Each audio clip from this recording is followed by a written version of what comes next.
Burada da aytып жүргөнбүz, дагы бир айтып берем. Мекке университетинде окуп жүргөн убагыбызда устаздарыбыздын бири мисирлик чоң аалым бизге сабак берет эле, психология деген сабактан. Ошол сабактарда кире эле, бирок ислам психологиясы. Америкада окуган, ошол жерде араб дүйнөсүнөн барган 10 араб жигиттер үй бүлөбүз менен катташат элек дейт.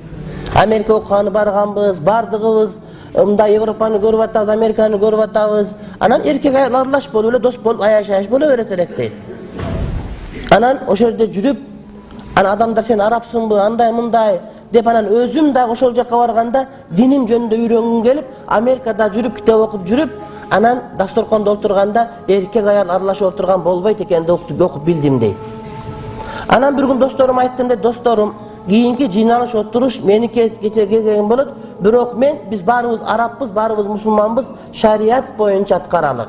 Мен үйүмө келгенде аялдар башка бөлмөдө, эркектер башка бөлмөдө өз-өзүнчө отурабыз деп айттым дейт. Десем дейт, бардыгы ичүү болуп кетишти дейт.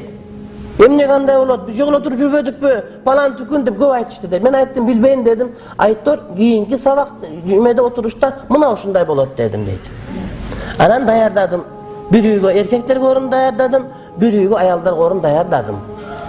Даярдап, анан той болгон күн, жанагы отуруш болгон күнү келгенде карасам, жанагы 10дон 3 эле келди дейт. Калганы келген жок дейт.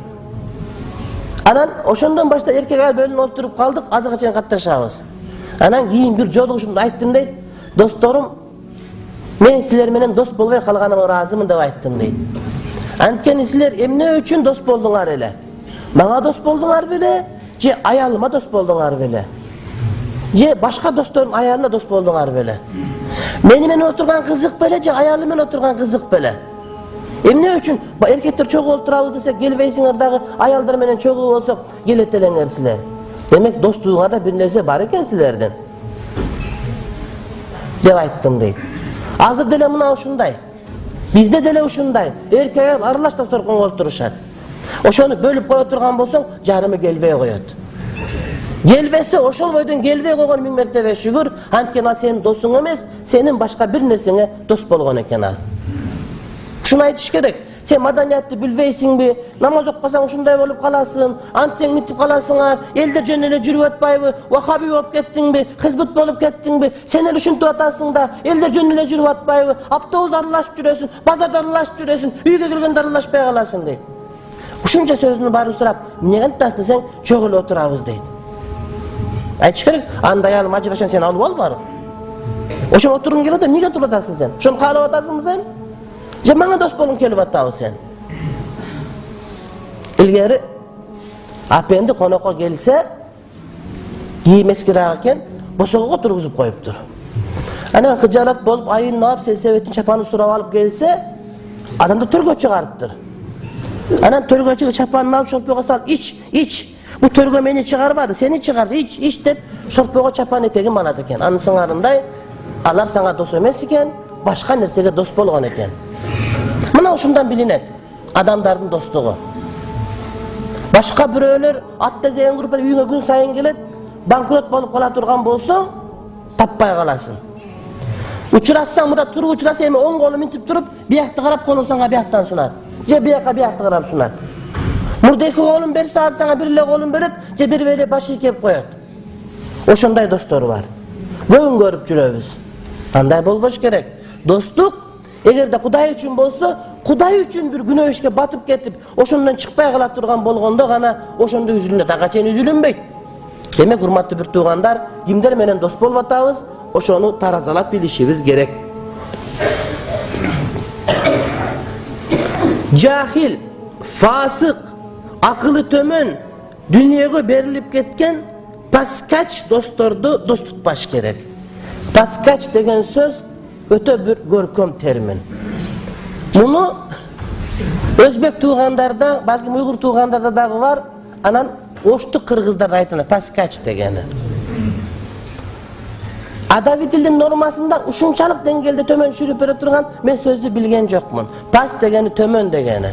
Дайыма төмөнгө тартып тура бере турган адам дегени. Кантип түшүндүрүш керек буну? Бул ыплас адам деген сөз. Дайыма төргө чыгара турган болсоң, босоого түшүп кала турган адам. Дайыма оозуна жакшы нерсе үйрөтө турган болсоң, жаман нерсе чыга бере турган адам. Бүт бардык жакшыны жаман кылып кое турган адам боло турган болсо, мына ушуну дыну, төмөн, ыплас деп ушундай баа берилет бул нерселерге. Кудайым ушундан сактаган болсун. Андай адамдар менен дос болбош керек. Билла, аларга багыт берем. Ошолорго туура жол көрсөтөм. Ошолорду бир жакка жетелейм десең бир жөн болуш керек. А бирок сен дайыма төмөн тартып, ылдыйга тартып тура турган болсо, анда болбой калат. Анда эмне болбой калат.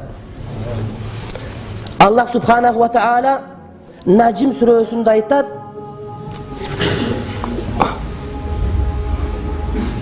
Najm сүрөсүндө айтат 29-аятында: "Фа'арид амман тавалла ан зикрина ва лам юрид илля ал-хаята ад-дуnya."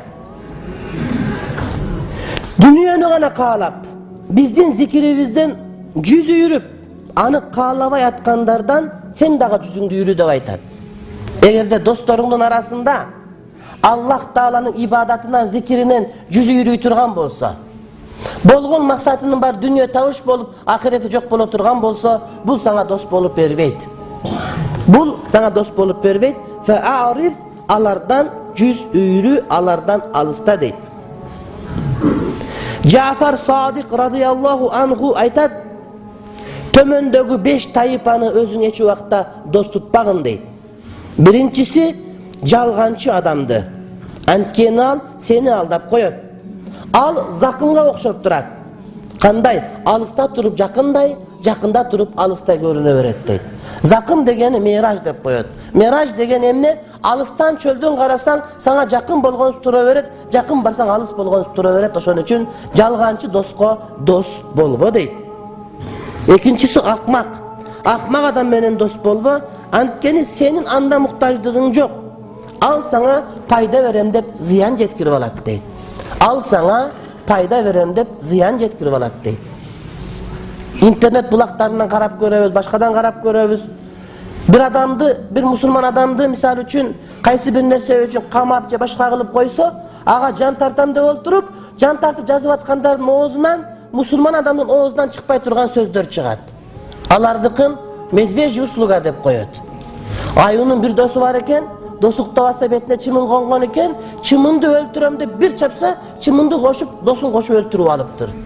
Kebir adamlar uşunday, çimındı öldürem de dosun koşup öldürüp algan bolot, anday akmaktar menen tap-takır dost bolgoş gerek. Üçüncüsü sarang adam menen dost bolgoş gerek.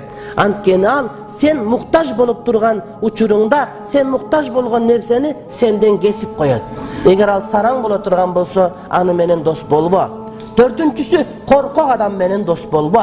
Antkeni sana kıyınçılık gelip kalgan vakıtta senden kaçıp ketet. Sen ağa muhtaç bolgon ubagыңda seni karabay taştap kete turmattı bir tuyganım. Oşon üçün korkak adam menen dost bolboşun gerek. Korkak adam senin dostluğuna jarabayt. Beşincisi fasık. Fasık degen emne? Dini tayız adam. Antken al seni bir üzüm tamaka dağı almaştırıp koya veret. Bir üzüm ırıskağa dağı seni almaştırıp koya veret.